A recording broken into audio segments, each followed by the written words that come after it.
Hey everyone, my name is Sarah and today I will be briefing the overview of social media usage in Malaysia. So today I'm going to talk about something that basically everyone is on, social media in Malaysia. I mean, who is scrolling through Instagram or watching TikTok these days, right? It's crazy how much social media is part of our daily life. In fact, over 90% of Malaysians are online now in 2025, and it's not just for chatting or keeping up with friends anymore. It's become a major part of how we connect, shop, get news, and even do business. So, let's talk about what platform people are using. If you are someone who into Facebook, you are probably a bit older. Or maybe you are just one of those people who like to stay connected with family. But for the younger crowd, it's all about TikTok and Instagram. These platforms are totally where the fun's at: short videos, challenges, memes, and trends. Everyone's always posting something new. And then there's WhatsApp. Honestly, it's probably the app we all use the most. Whether you are texting your friends, planning a group project, or catching up with family, it's kind of go-to for the messaging. Okay, but what exactly people are doing on social media? Well, a lot of it is socializing, obviously. Malaysians are always on social media or just chatting. It's also the easiest way to stay in a loop with what's going on in the world, especially for news.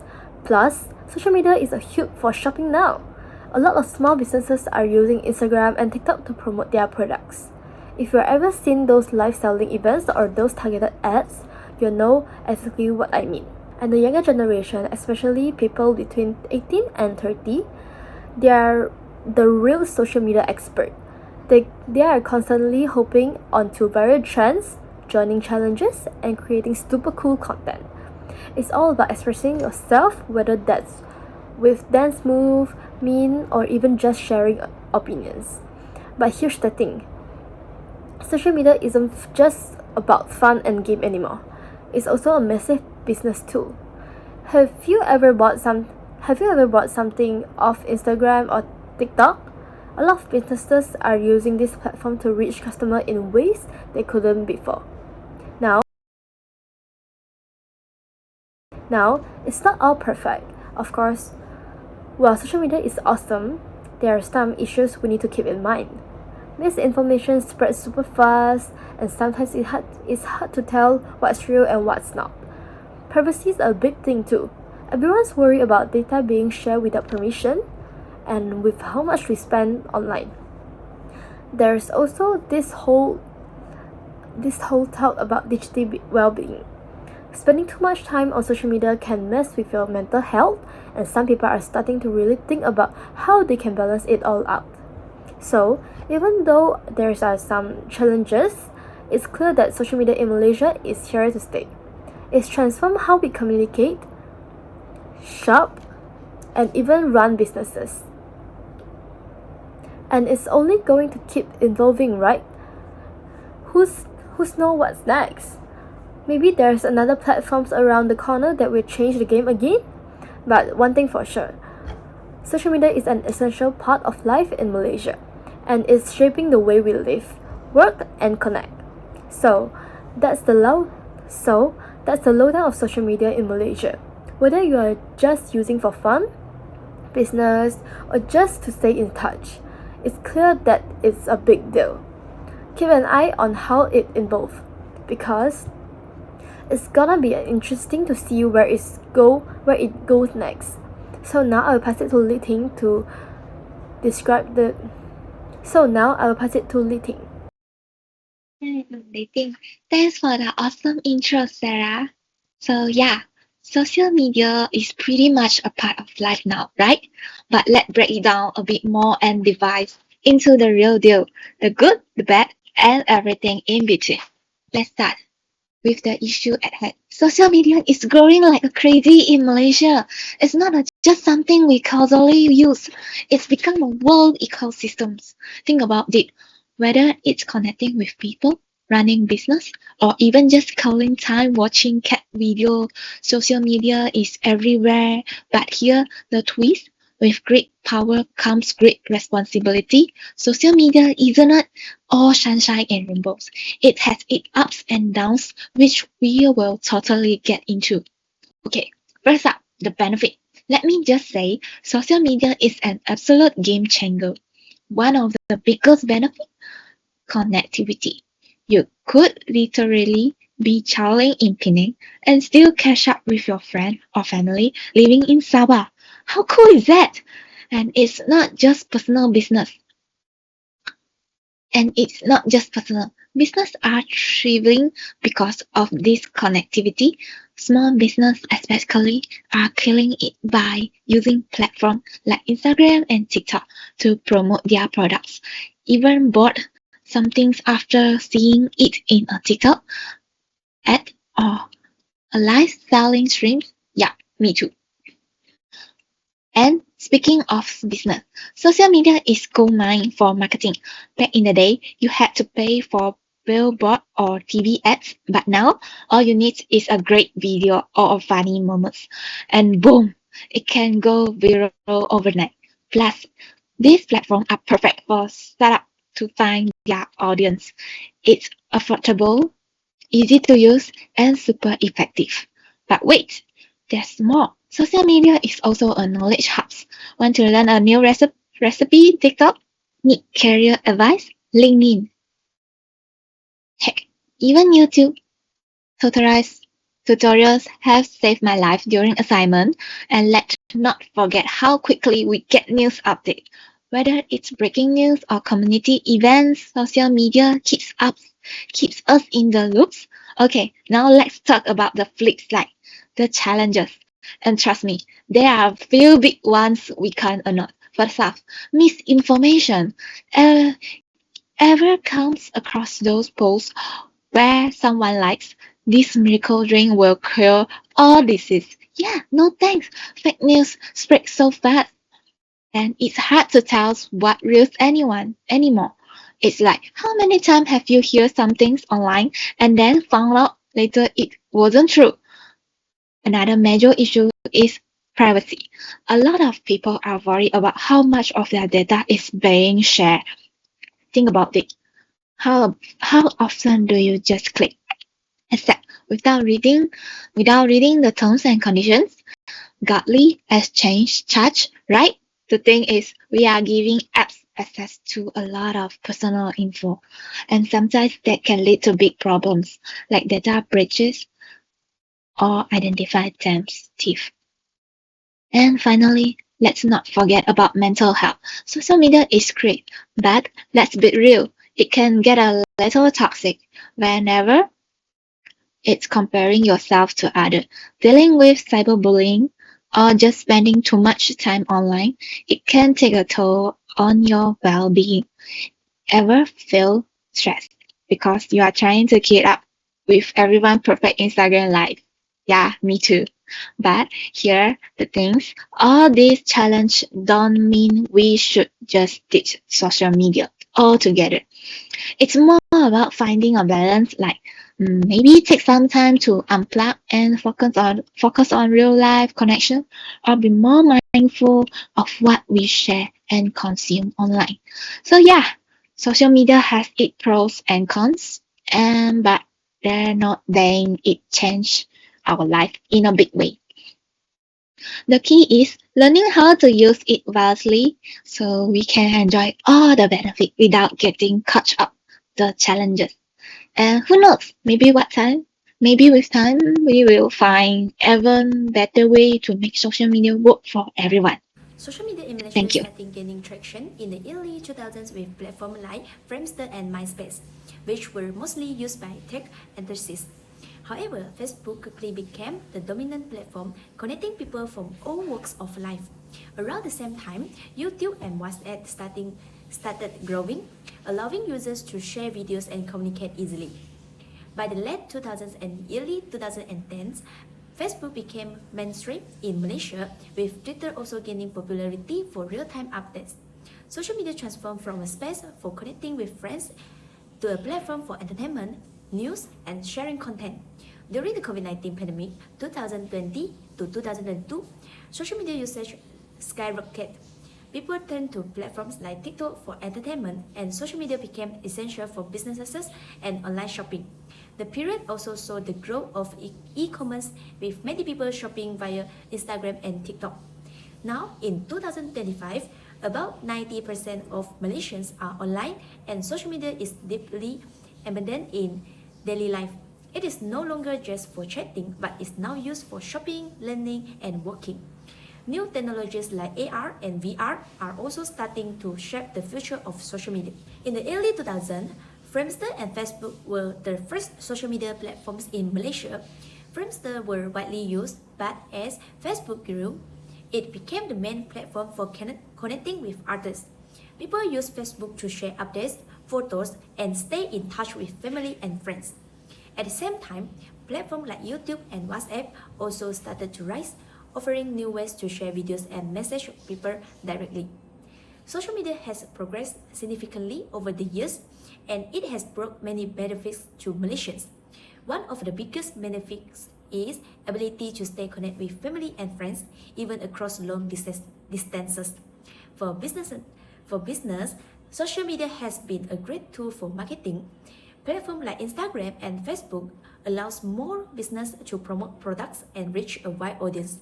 Social media has also become a place for learning.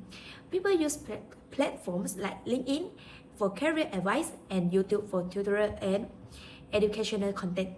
On top of that, social media provides endless entertainment with platforms like TikTok and Instagram offering viral videos, memes, and trends to keep everyone entertained.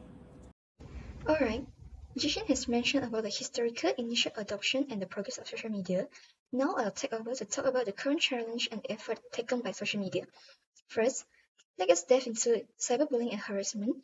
In Malaysia, the horrible story of TikToker Asia, who became the victim of relentless online abuse, which badly impacted her mental health and ultimately led to her death, exposed the seriousness of cyberbullying.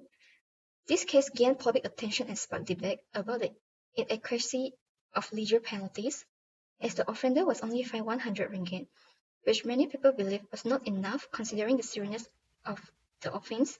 This incident highlights the critical needs for tighter cyberbullying law and more effective enforcement to protect individuals from cyber abuse. For example, organizations like Cybersecurity Malaysia offer educational initiatives to raise awareness about the hazard of cyberbullying and service for victims to seek help.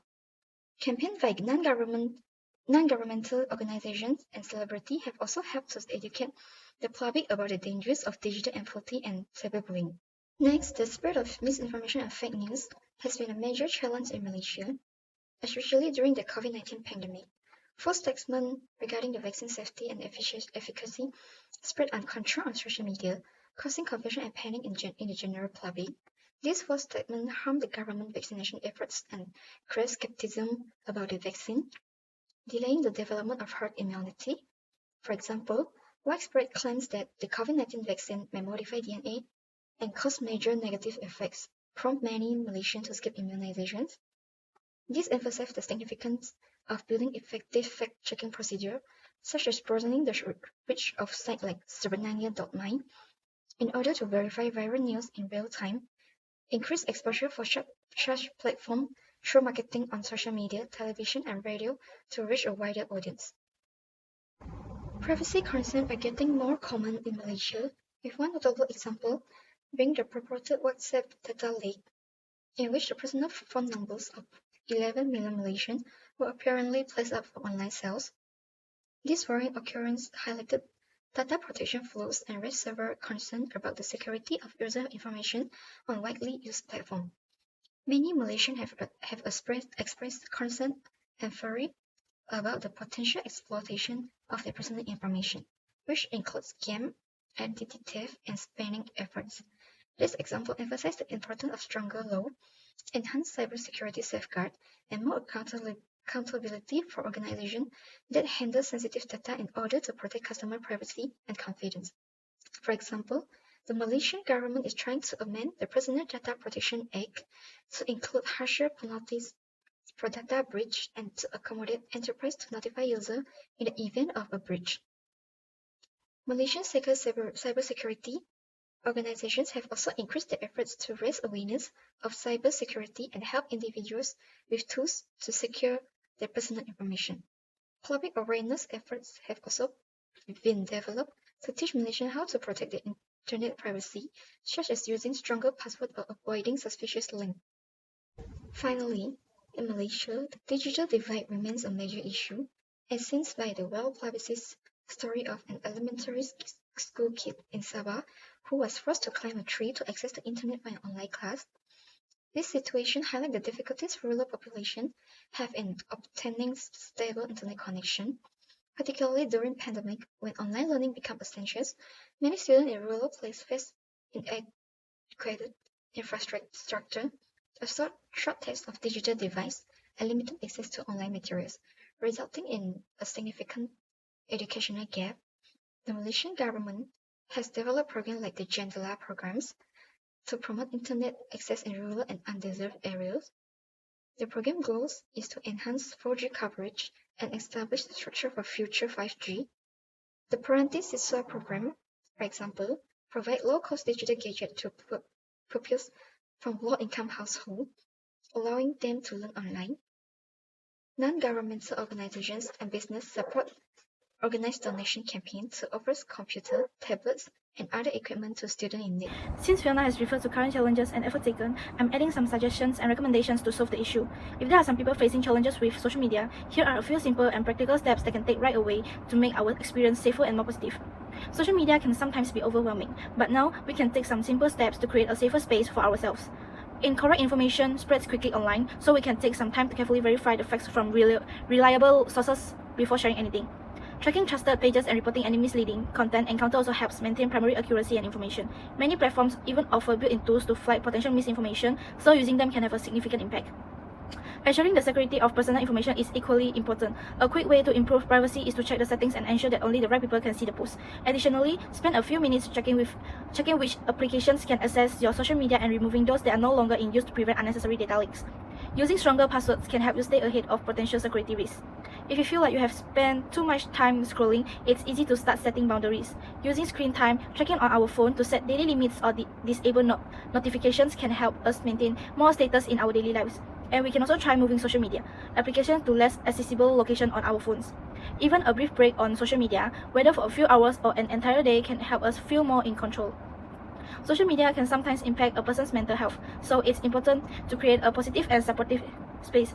Following those incentives that can boost our accounts while eliminating those that cause stress or negative emotions can help improve the experience. Allowing yourself to rest and focus on things that bring you joy, such as hobbies, exercise, or spending time with friends and family, can also provide a healthy balance. Dealing with online negative emotions or bullying can be challenging, but there are methods to protect yourself. Blocking or reporting harmful users can create a safer environment and adjust your privacy settings to limit who can comment or send messages, helping to prevent unnecessary hassle. Social media platforms also offer features that allow for filtering out negative comments and controlling who can participate in the content we post. Focusing on connections that bring us joy can make our social media experience more fulfilling around a positive online state. In the long term, to truly transform social media, what we need to do is adopt a more thoughtful approach. This is not a problem that can be solved by a single group alone, but rather an effort by tech companies, educators, and all of us as users. It begins with teaching digital literacy from a young age. Can you imagine if schools and workplaces truly focus on helping people learn how to consciously browse social media? Teaching them how to detect fake news, how to participate with respect, and how to understand what happens behind screens. By helping everyone understand how the digital world works, we can begin to use it in a smarter and more meaningful way. Meanwhile, the platform needs to be strengthened to prioritize ethics in terms of networking. Rather than just pushing content for us, they should prioritize helping us grow or simply making us happier. If social media could recommend things that truly matter to us, it might be even more meaningful. We also need stronger rules and regulations to ensure that people are protected. The online world also needs to hold platforms accountable for incidents such as privacy infringements and cyberbullying. But this is not just about making laws. The platform itself should also take responsibility through self-regulation to ensure they make every effort to guarantee users' safety. Regular audits and transparent reporting will greatly help build trust between the company and those who use its service. Creating a positive community is also crucial. Social media can be a place where people build trust with each other, not one where they tear each other apart. If we can encourage goodwill and prioritize support, we will set a great example for the next generation of users. On a personal level, it's time to start considering how we use social media. The platform can help us by building features that remind us to take a break, track how much time we spend online, and even occasionally start the challenges of disconnecting. The goal is to find balance, rather than being sucked into the internet for hours and then feeling exhausted. Ultimately, this is to create a better experience for everyone. This is not just about solving the problems we already know, but about shaping a future where social media is well off. We all have a responsibility to achieve this goal, and through collective effort, we can create a more positive, safe, and truly enjoyable digital space. To summarize, if used correctly, social media can become a truly powerful tool. It helps us stay connected with our loved ones, meet new friends, and even advance professionally through endless online opportunities. This is an opportunity to learn new things and stay entertained. For businesses, social media opens up countless doors for reaching customers and building brands. But like anything else, it's all depends on how we use it. If we engage with social media in the right way, with the right awareness and health balance, it can not only improve our lives but also create new opportunities, even bringing people together in meaningful ways. When we do this, social media can truly become a force for good, connecting us in positive and impactful ways.